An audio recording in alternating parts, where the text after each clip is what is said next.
को पता होता है कि उसे किस काम के लिए नो बोलना है और किस काम के लिए यस, उसे किस कन्वर्सेशन का हिस्सा बनना है और किस कन्वर्सेशन का नहीं, उसे क्या खाना है और क्या नहीं। एक मेंटली स्ट्रांग इंसान को यह सब बहुत अच्छी तरह पता होता है। मतलब एक मेंटली स्ट्रांग इंसान बहुत ज्यादा सेलेक्टिव होता है। अब तीसरी हैबिट है the power of sacrifice. Human psychology को समझने वाले लोग ये अच्छी तरह जानते हैं कि sacrifice builds resilience, resilience builds strength, strength builds power and power builds purpose. इस चीज का एक परफेक्ट एग्जाम्पल है विराट कोहली। 2017 में मैंने एक आर्टिकल पढ़ा जिसमें लिखा था कि विराट कोहली कितने बड़े फूडी थे और उन्हें मटन रोल, बटर चिकन और छोले भटूरे जैसी डिशेस कितनी ज्यादा पसंद थी।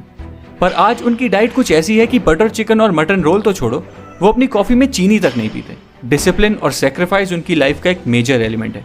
एंड दोस्तों, कोई भी पर्पस बिना सेक्रीफाइस के पूरा किया ही नहीं जा सकता, चाहे वो सेक्रीफाइस बुरी एडिक्शंस का हो, जंक फूड का हो या सोशल लाइफ का। सेक्रीफाइस तो करना ही पड़ता है और मेंटली स्ट्रांग लोग ये सेक्रीफाइस करने से पीछे कभी नहीं हटते। चौथी हैबिट है एम्ब्रेसिंग फेलियर एंड मिस्टेक्स। अगर आपको लगता है कि इलॉन मस्क ऐसे आदमी हैं जो अपना हर प्लान सक्सेस को दिमाग में रखकर बनाते हैं, तो शायद आप गलत हो। क्योंकि स्पेसएक्स के प्लान्स के रिगार्डिंग उन्होंने एक इंटरव्यू दिया था और उस इंटरव्यू में उन्होंने कहा था that I want to be able to make sure that we have enough capital to survive at least 3 consecutive failures. और अगर आप इसे ध्यान से समझो तो इनका ये थॉट प्रोसेस क्लियरली एक्सप्लेन करता है कि मेंटली स्ट्रांग होने का मतलब सिर्फ ये नहीं है कि आप सक्सेस की तैयारी करते रहो, बल्कि मेंटली स्ट्रांग होने का मतलब तो ये है कि आप फेलियर्स के लिए भी उतने ही ओपन और रेडी रहो। अब पांचवी हैबिट है सेल्फ लव। एक बार मुझे ऑफिस में एक लड़का दिखा जो फिजिकली बहुत अट्रैक्टिव था और उसके फेस पे एक अलग सा ही ग्लो था। मुझे लगा शायद ये कोई न्यू ज्वाइनर होगा जिसने हाल ही में कॉलेज कंप्लीट किया है और अपनी कॉर्पोरेट लाइफ शुरू की है। फिर एज यूजुअल मेरा दिन शुरू हुआ और शेड्यूल के अकॉर्डिंग मुझे एक मीटिंग में जाना था। उस मीटिंग में पहले से ही वो लड़का बैठा हुआ था और जब मैंने उसे मीटिंग रूम में दोबारा देखा तो मैं थोड़ा कंफ्यूज हो गया। बट फिर मेरे मैनेजर ने अनाउंसमेंट की और बताया कि इस मीटिंग के लिए हमने एक गेस्ट को इनवाइट किया है जो हमें प्रोसेस रिलेटेड एडवाइस देने वाला है।